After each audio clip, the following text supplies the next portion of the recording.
kids who are not finding it. So the second, it's done. Yeah. So the way the program is designed is to allow for kids that are of the same age group to develop together.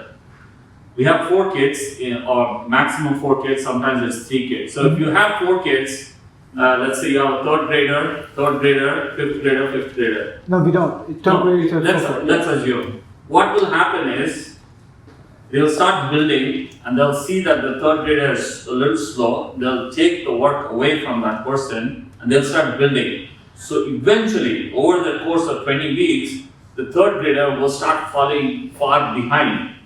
And I have done it for 5 years. Okay. So I know how it is. So when we structured this, we wanted to make sure that it's either third or fourth together, or fourth or fifth together, or fifth together, all of them 5th grade. The way is, if the third grader and 4th grader are together, they're always taking them along. But if it's 2 years apart, they do not take them together. They try to spread further and further. Can we do third, fifth, 2 groups? So no, we can go back and look at it, but right now we don't want to make the change. But what we will do is we'll add more focus through the voluntary. We'll put more focus to the teams that are slow. We do know that 3 teams did not finish their robots last time, right? And we told them magically it will be done, and it is done. Right now they actually have their robots done. What we did was, we know that there was a team which built the robot, just totally messed up, and then we rebuilt, started from instruction number 1, and we got to 45 or so, right, out of the 100, 200 plus, right? And then the rest of it was built. If they had come today, they would actually be finishing the robot. That's all they would do. So what we did was, we just caught them up, right? And we will continue to do that if we see things slowing down. So, in summary, what I want to say is that we've tried some of these, but we will definitely take the feedback and we'll see what we can. Right? And one data point I'd like to add here is, if you look at the teams that didn't complete the robot, they're not third graders, right? So you look at it from an outcome point of view. If they're not winning tournaments, stop them. Right? But they are. In the 3 tournaments that we ran in the first 4 sessions, I see third graders doing really well. So there's no. I understand what you're saying. They are an age difference, and that's how we are forced to see them. They are not. They understand the concept. They are able to build robots faster. It's you cannot say that a third grader is slower than 5th grade, particularly when it comes to this one. I understand anything else you can have that theory, but we are not seeing that here, right? And you will see, like if we are running a tournament today, you will see the third graders will do that. But it's a valid point, and we're going to take it. We're going to try and see what we can do, and as we build and. If you tried it, didn't work out, that means it didn't work out. It's our first time. Just a question came to Yeah, we've had, and then it didn't work out, and we had to reshuffle it, and it was a nightmare. And while we started this year, because of all the experience, I told no, we can't do it that way. Yes. So the kids enjoy building, and it's really nice and have fun. The team you talked about who did not finish is actually our kids. They loved building so much, but the problem is, we are not able to tell them to, when we tell them to organize this stuff, they are like all over the place and they get so excited. They have mixed up all the pieces, and I think it takes really a long time for them to find a piece. So, can we have like something where, maybe like a color coded system where we tell them like, okay, this is where you put this kind, something where it will help them organize their. So maybe because even for parents, we take turns in being the mentor. So it's not like the parents know what's happening because none of us know what is going on. So we can't help them in terms of a piece or anything. And when they say, Mom, like, I need this piece, even I don't know where it is. So it's really difficult for us to even help them to organize this stuff, because we might say, okay, this is how it should be, and then they might say, oh, no, this is not how we want it organized. But Right. if there is some kind of a packet or something, Yeah, there are we can parents place on to, Yeah, so since this is the first year, Yeah. and we did not have all those cubes set up yet, okay, it became difficult, and so we've got a box which has everything. okay, Maybe next year when they come, they're not going to get this box, okay. right? They will actually have to walk to a place, and there will be a drawing person. When you pull that, you will only get that one piece. Okay, that's So when they see the instruction booklet and you see a piece, they walk and they know exactly which drawer to pull and take it. Right now, they have everything in one box and they don't know where to look, right? Unfortunately for now, this is the first year and we are not set up that way yet. But yeah, and We will it get was the better same at way it. for me when I started. Now 4 years, 5 years in, if you come to my place and see, it's all organized and the kids know exactly which cupboard to go to, which drawer to pull, and they take the piece. I think So we'll get there. This year we are not. no, the thing is, it's only our kid, but my kids. Actually, what is happening is I was feeling bad No, as a problem with that. no. What your world is only this much, and you're seeing that. If you step aside and look at every other table, and you ask the other parent, they are also going through the same thing that you are going through, because nobody knows which piece it is. Yeah. Even I don't know which piece it is unless I actually find the piece. Because even though the box is available to me, I can't spot it quickly and take it out because it's all over the place. Yeah. And the other thing I wanted to ask is, like, today my son, he missed the class because, he had fever 2 days back, so he still has some remnant cough and didn't want to bring it Which in. makes sense. But, when they miss the classes, and as we go forward, the amount of programming or what you're doing is going to be a lot more. Right. And so do we have like some kind of can we record the sessions if they miss it? Right. They can see it later, especially the programming part. I mean, I know Biting he's going to miss it, or Okay. if we have like a makeup session where he can come and just figure out, Right. or So there needs to be some stuff that you need. So as you have noticed, it's a very hands-on Yeah. session, right? You code, even if it's a programming session, you put it on the robot. Only then you understand. Right. If I give you like a theory with slides and all of it, you will just understand the theory. You won't. You only learn through implementation, Right. right? And the only way to solve this is if you have a robot with it, So, right? are we So you build the robot, keep a kit at home, build the robot, and whatever we teach you in class, you go and implement it at home. I wouldn't recommend that, but that's an option. That's an option. And otherwise, see, what we teach here is very, very practical, and I want to stress that kids are going to learn. If I taught all that first set of concepts through theory and slides and video, I don't think it would stick. Right. It only sticks because in that same class, they're able to put it on the robot and see, right? So we will think more on this because as we scale this program up, we need to think of online options. How do kids learn beyond the class as well? We need to think on that. But this year I doubt if I want to explore that. If you have where it's like a library, like we give it That's, and we get a kit home, and the If you're- kids do it at home, and then at the end of the session, if we give you the kit back, Okay. you give the deposit back or something like that, so the kids can work on it over the weekend, or if they miss a class, they can look it up and. Yeah, but we are thinking of that solution with ICC where you guys can take the kit. Particularly when it comes to competition, you need to do a lot more at home. So we are thinking of solutions. We'll get back to you.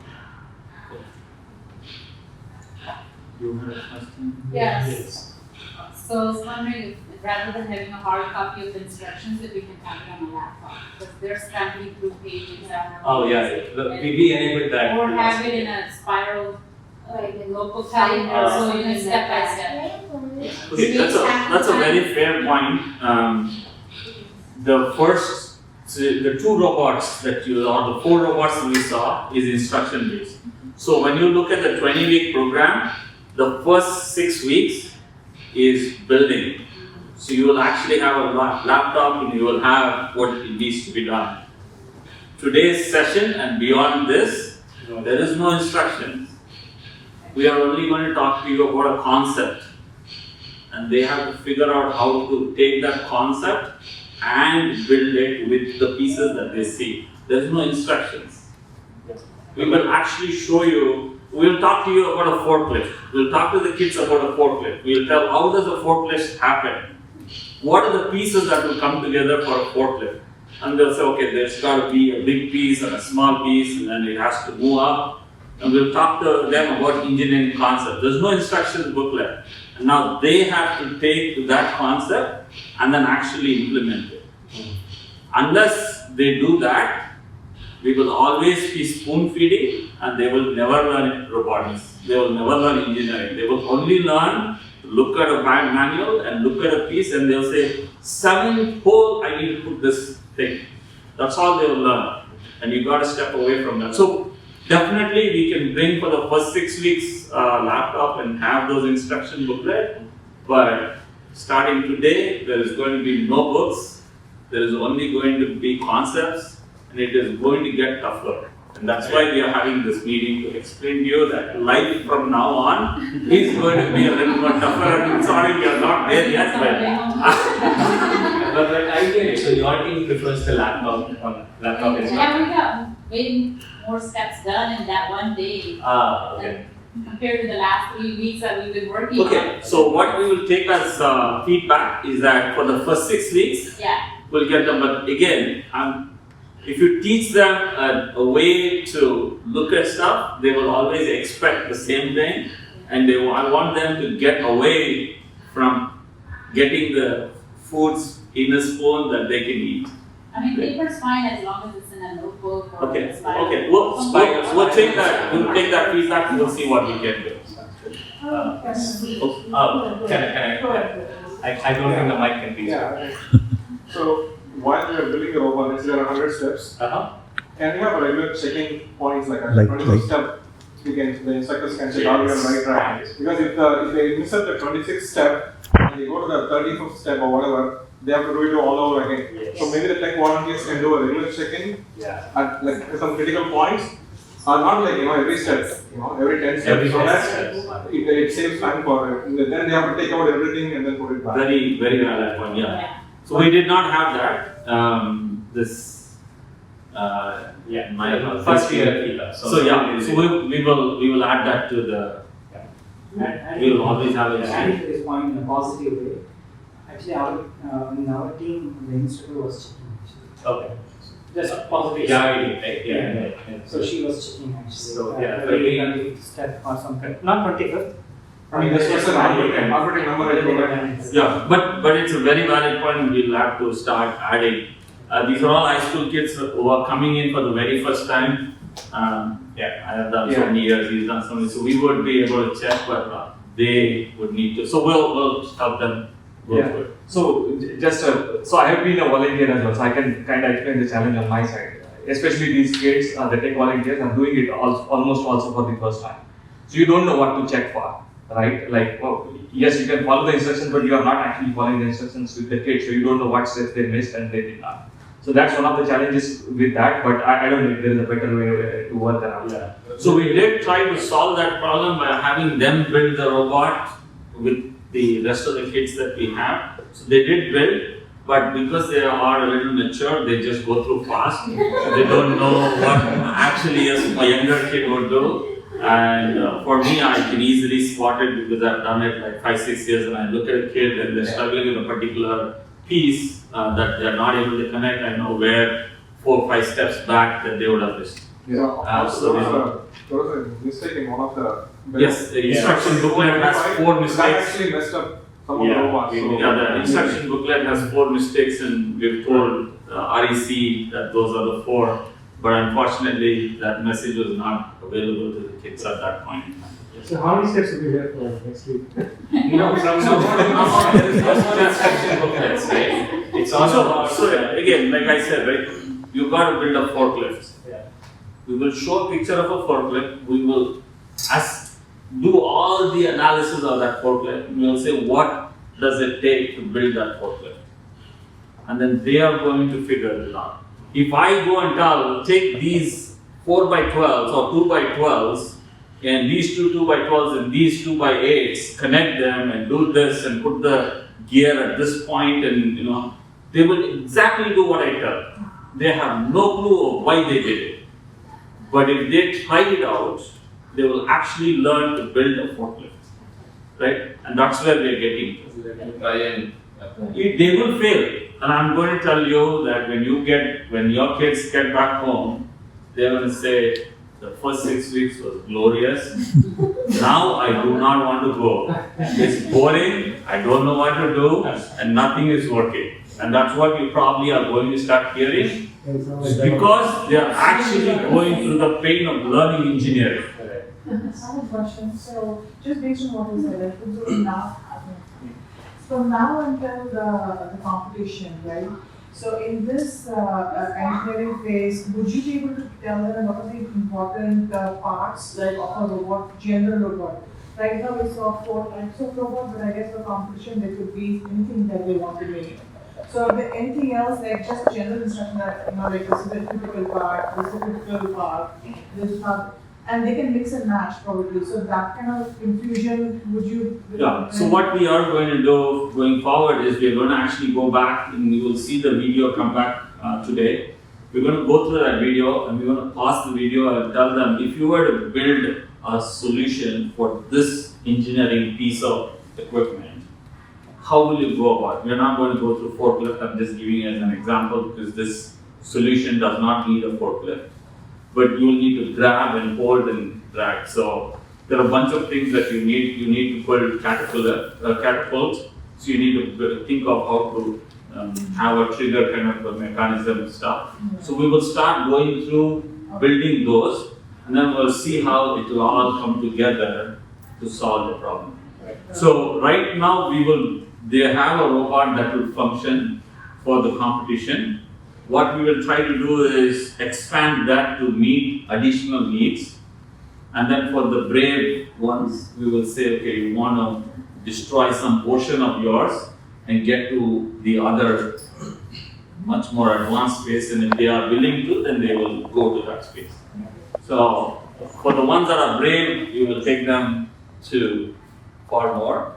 For the ones that are going to stay within those lanes, we'll just go through. It all depends. From now on, it's based on what the kids' abilities are that they will go through. This is where, like he was saying, third graders, they might struggle, and that's where we might have to step in and help a little more, because their engineering concepts and how they can implement is a little different from how a fifth grader would look, because a third grader has seen only certain number of videos, and a fifth grader has seen a lot more videos. So this is where your ability to have allowed your kids to see videos will work.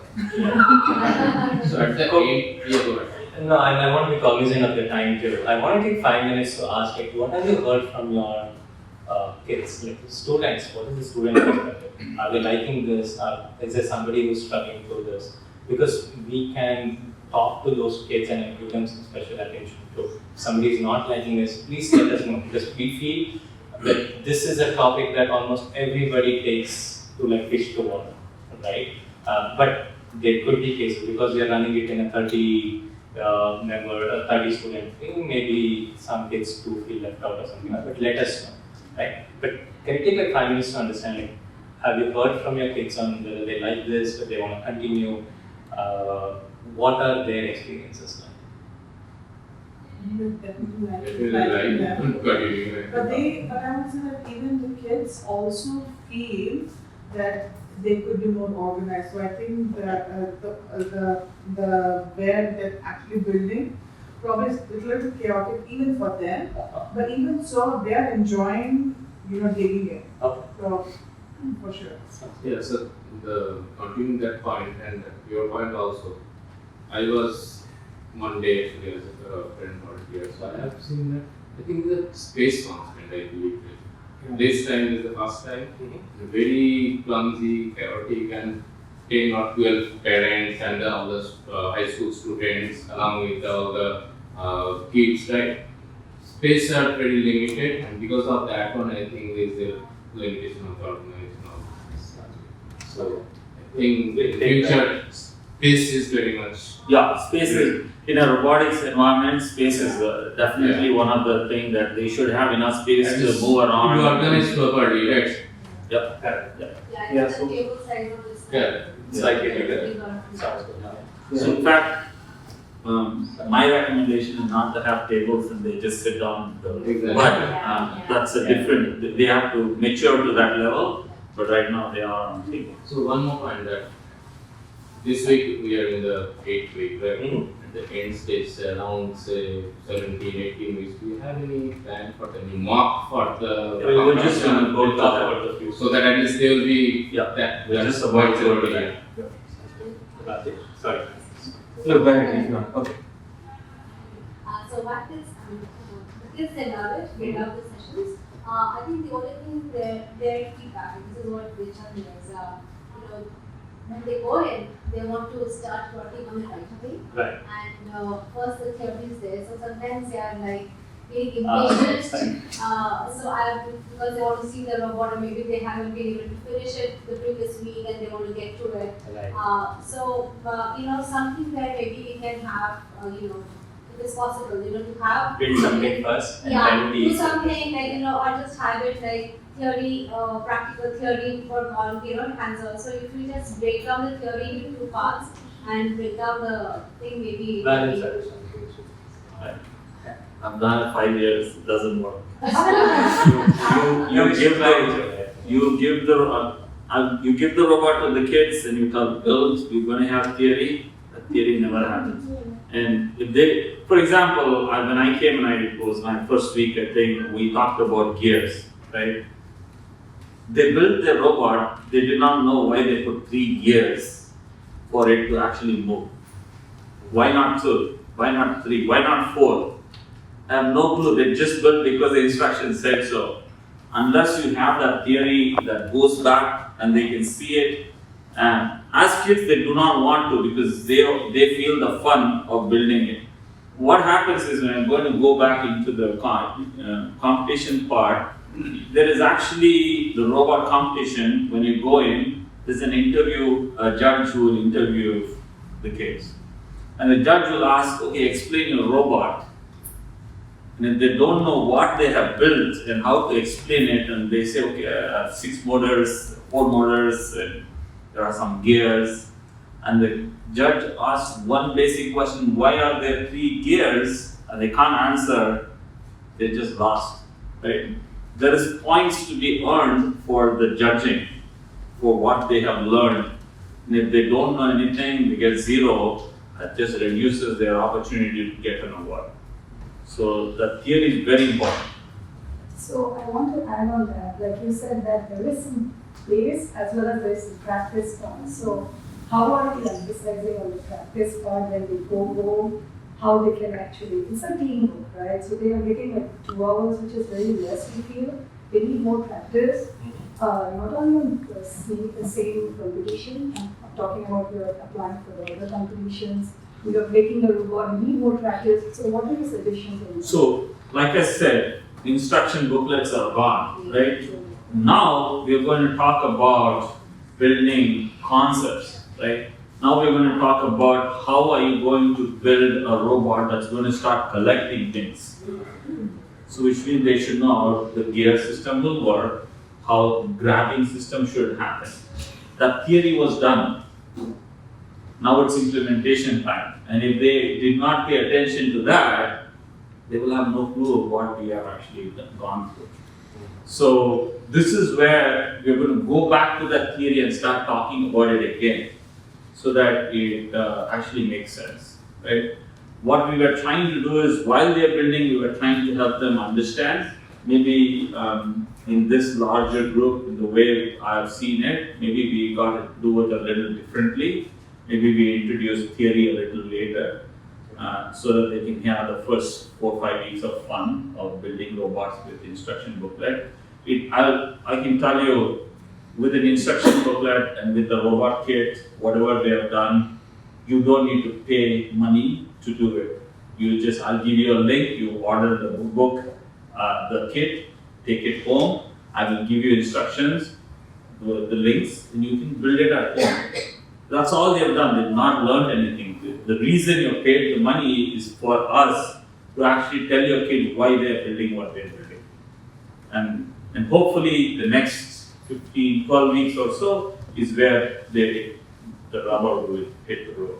I would also emphasize, we do send notes after every session with attachments. So I was limiting on what notes, like practicing it because it's robotics. We Right. totally agree that they need to sit as a team and work more. Correct, yes. So, That's something that we'll talk about today. Because from now on, I don't know if 2 hours per week is going to be enough to do a good job at the competition. We need to talk more seriously about commitment.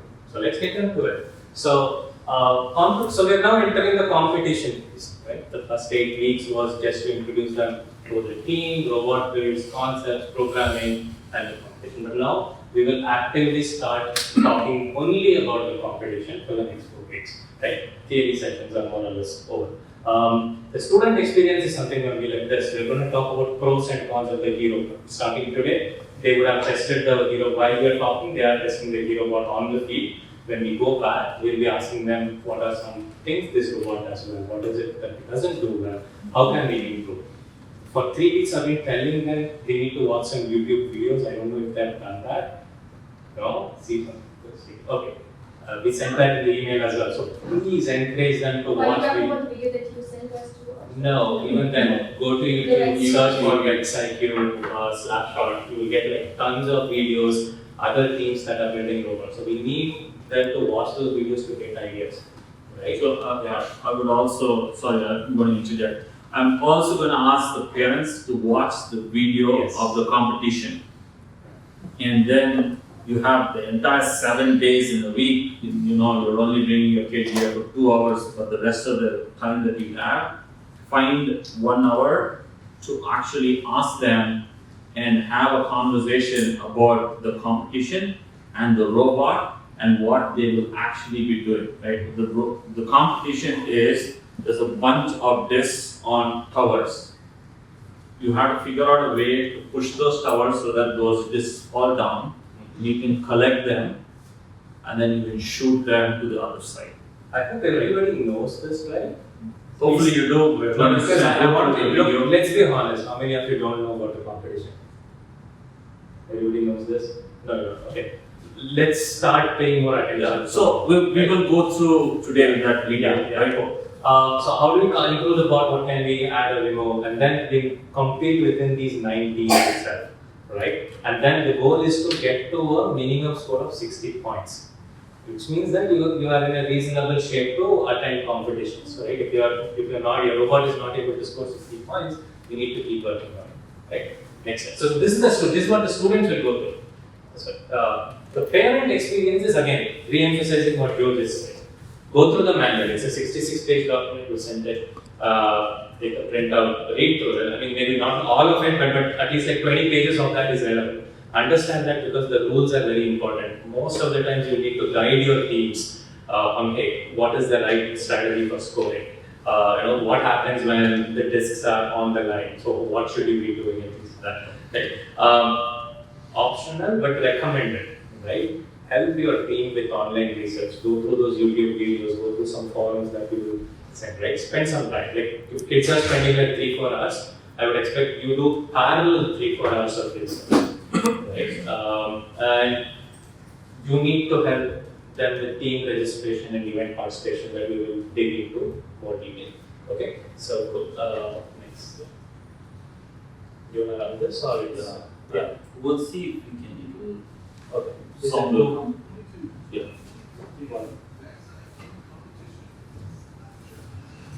VIQC Slapshot is played on a 6-foot by 8-foot field. This field contains 5 dispensers, 45 discs, 1 fence, and 4 goal zones. The scoring objects in VIQC Slapshot are orange plastic discs, approximately 2.5 inches in diameter and 0.5 inches tall. Robots begin the match contacting the field perimeter wall that is furthest from the fence.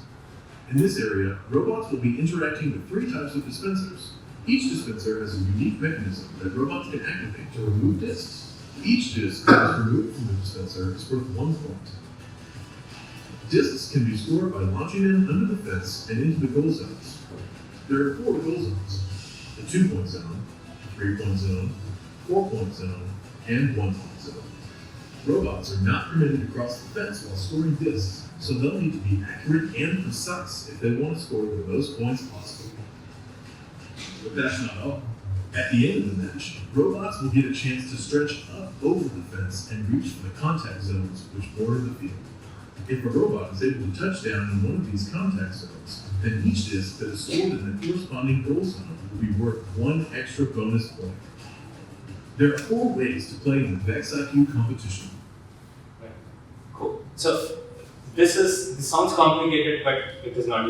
Students already know this in the back of their head, right? If they know the rules, they know it, right? What we urge you to do is to go deep into the manual, right? Because there are like nuances. There are some cases where you might not get points, how to score and stuff, right? Joe, do you want to? Right. So for the competition, there is going to be 3 different ways that they can get points or accumulate points. There's one which is called the skills only, and the skills only is where you are just your own team and you're just going to a field, the empty field, and you have 1 minute and your robot has all of the programs preloaded. You press a button, it'll do everything to get whatever maximum points it can get. So what we taught in programming is what is going to be used. So they will have to write the code here, and they'll go for the competition, and they'll just press a button and it will do whatever it's supposed to do for that 1 minute. You get 3 tries, and the maximum number of points you get is what will be counted towards your total. Right? And then there is another session on the same skills competition where 2 drivers are going to go and drive for 1 minute. They're going to drive for 30 seconds, and then they're going to drive, the one driver is going to drive for 30 seconds, and the other driver is going to drive for another 30 seconds. So in that 1 minute, whatever score they get is the total score that they have got. They get 3 tries, and whatever is the maximum number of points that they've got is the total. The total of the driver's skills and the programming skills combined, if they are the topmost, they get the skills award. Okay? So in this competition, it's just what skills you have and who is the best that have come in for the competition. So if your team has the best program, has the best driving skills, you can walk away with your an award. It does not matter what the other teams are. It's purely your ability to show that you outperformed everybody else. That's why it's called the skills competition. That's one other way to win an award. Right? The second is through your notebooks and through interviews. Right? So judges are going to come, they're going to talk to you, they're going to ask you a bunch of things, and if you've documented stuff, they will score points, and then there will be an award which will be given for the best team that has understood how to build a robot. Okay, and you can walk away with an award, right? And the third one is the actual competition itself. In the actual competition, there are going to be many matches, but just 1 minute. So in the competition, it's the same rules that apply. You have 1 minute competition, you have 30 seconds where one driver will drive, you have another 30 seconds where the second driver will drive. And there is a 10-second grace period where you can switch the controls. If you miss 35 seconds, you will be disqualified. You cannot give the control to the other driver before 25 seconds. You cannot give the control after the 35 seconds. If you do in any of those other time period, your team will be disqualified. So, if you go to the next one. Every single competition will be 2 teams together. And the reason this is called Teamwork Challenge, that's what the competition is called, is when you register for your competition, there will be about 24 to 40 to 60 teams. It depends on how many are able to register. If you register now, which is October, most of them have not built, so you'll basically get about 15, 16 teams. But if you register for competitions in December, January, you're going to get about 40, 50 teams because they've all finished building their robot and they're all going for their competitions. So at that time, there's a large pool of teams coming in for competition. If you go in now, there's very few that comes in for competition. But whichever team that comes in, they're going to pair two teams together and they're going to be going for a match. And in that match, there's two robots, like you saw in the video, and each team is working together to make the maximum number of points. Okay? So each team will work and each driver will switch between 30 seconds. Okay? So two robots, they want to try and clear the entire field. Okay? So when a competition is done, there's about 20, let's assume there are about 20 teams. They'll take team number randomly selected. Team number 1 will be paired with team number 16, and there'll be one match. Then there will be second match for team number 1 paired with team number 9. It's a random. Rex has a program. You just feed the event partner will just feed in the 20 team names, and it will just generate a random mix of matches. And the event partner will decide how many each team will be participating in. So generally it will be about 4 matches. Sometimes if it is a smaller group, then they will get to play 6 matches. So you'll have match number 1, you'll go in, you'll participate, you'll get a score. You get a score, you come back, you'll go to the next match, you'll get a score. At the end of the 6 matches, whatever is your total score will be ranked against every other team that has gone in and done the same thing. And the top list of competition winners or ranking, they will take the top 16 and they will go through the finals match. Some competition event partners, like myself, I'm an event partner, I just allow everybody to play. Right? So they will go from 1 to all the way to 40. So 1 and 2, 3 and 4. So the first one and the second one will be paired together. The third and fourth will be paired together. Which means the first one is the one that got the highest total points in all those paired events. This is where your skills is not good enough. You are relying on somebody else and their ability and your ability together to get the maximum number of points. So when you are building your robot, there are 4 or 5 things that needs to be done. So you have to decide which part of the robot of the game will you really work on and which one will you allow the other team to do. So you're going to gamble on some of the engineering principles and say, I'm going to only work on these ones, I'm not going to work on these ones. And or if you're really good, you will say, I will cover everything. Right? So we will go through that. We will have finals. When you go to finals, all the scores that have been there gets wiped out. So every single team gets to 0 points. And so we will start right from the bottom. 23 and 24 will play first. They'll get a score. Let's say they get 28 points. Then the 21 and 20 gets to play. Let's say they get 16 points. So the challenge to win the competition is now 24 because let's say 21, 23 and 24 got 24 points. Right? That is the baseline to win. Because the second team that played after that got lesser than that. And it keeps going on all the way to the first and second. There is no guarantee that first and second will actually get the highest point. I have been in competitions where 7 and 8 or 10 and 11 have actually won the competition because 1 and 2 went to play and the robots malfunctioned or did not start or fell apart and things like that would happen. So only one of the team could get whatever maximum points and the other robot just died and sat there. Right? So it could happen, but your thing is you're trying to get to the finals. When you get to this finals, the winner of that is going to get an opportunity to play in states. So your skills award winner will go to states. In the judging, the winner of the judging will go to states, and the tournament champion will go to states. So you get 3 opportunities. Sometimes some event partners will allow more than 3. Like when I run my competitions, I'll allow more opportunities to go to states.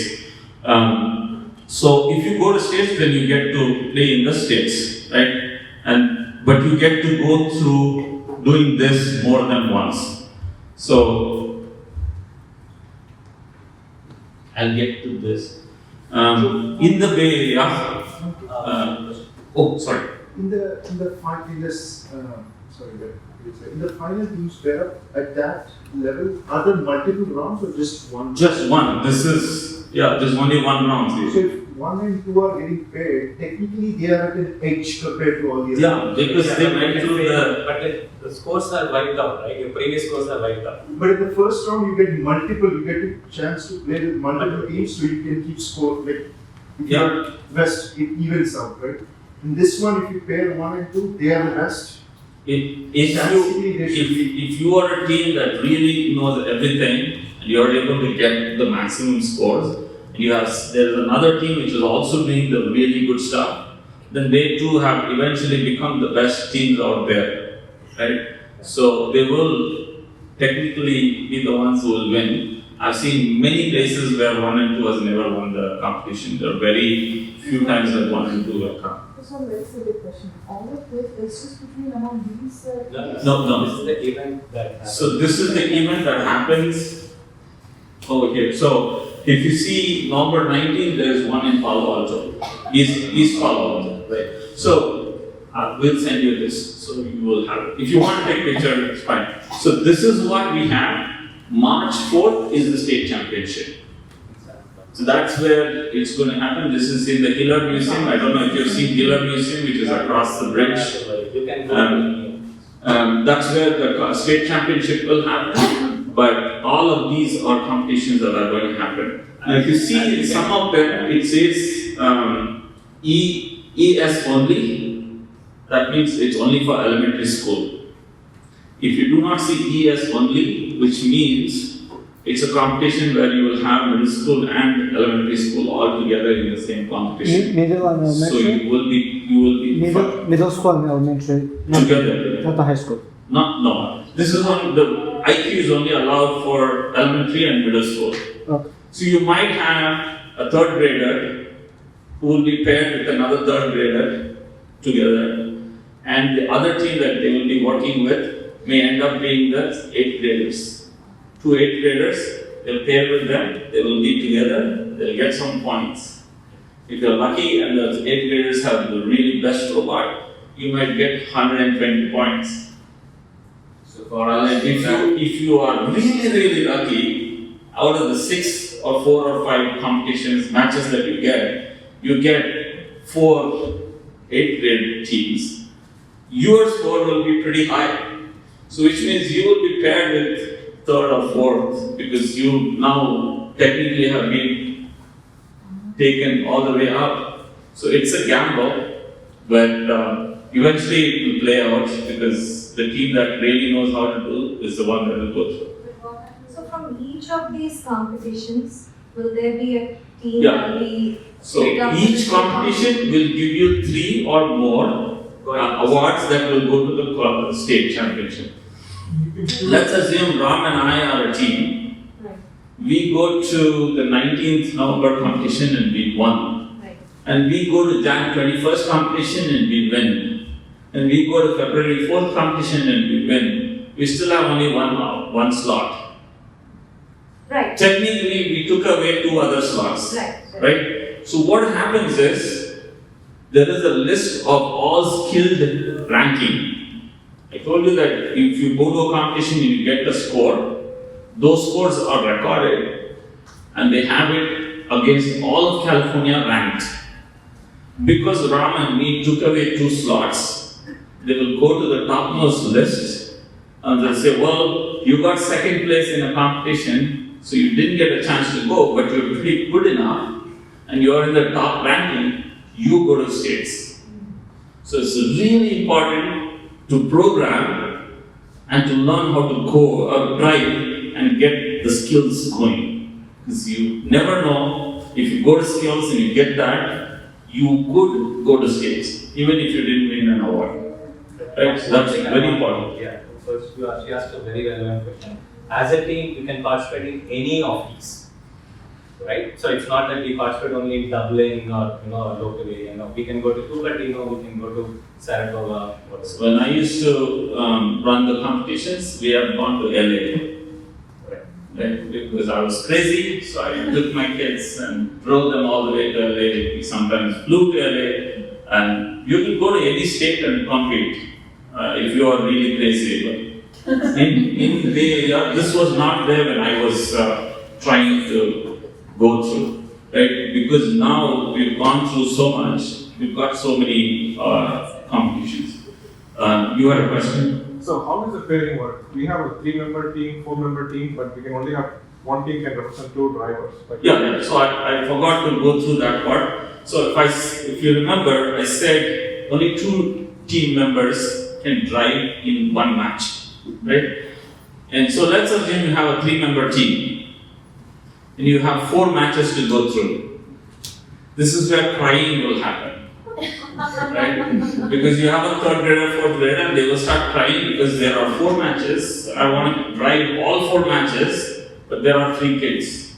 So you as a parent have to work with the other parents to figure out a way to make sure that student 1, student 2 drives this match, student 3, student 4, student 1 and student 3 will drive this match and things like that. So you will have to figure that out. But at any given time, only 2 students can drive. And it's also at that time we should have a good idea of who drives better, who does things better within the team. We should have practiced so much. Like I said, I told you this in a bit. Some kids like to build, some kids like to program, some kids like to drive. Right? These things will emerge in the next couple of weeks. And it should be okay because this is a team effort. Like if the person who builds the robot never built it, you would not have even ended up in it, right? As a team, you take the credit together, right? But at that point, on that day, you should decide who is the best person to represent in that subject. So when I used to run these competitions for the kids, I used to allow the kids to drive. But I used to put the best 2 kids for the finals, right? Because the best 2 kids are the only ones that can potentially get us an award that will qualify for state. But others will probably go through the experience. So that's something that we do. So if you do not want to drive more than 100 miles, these are our previous slide is the one. We want to be a little more and you want to drive to Sacramento or Modesto or Davis, you can go there. If you want to go further, talk to me, pages of it, we should go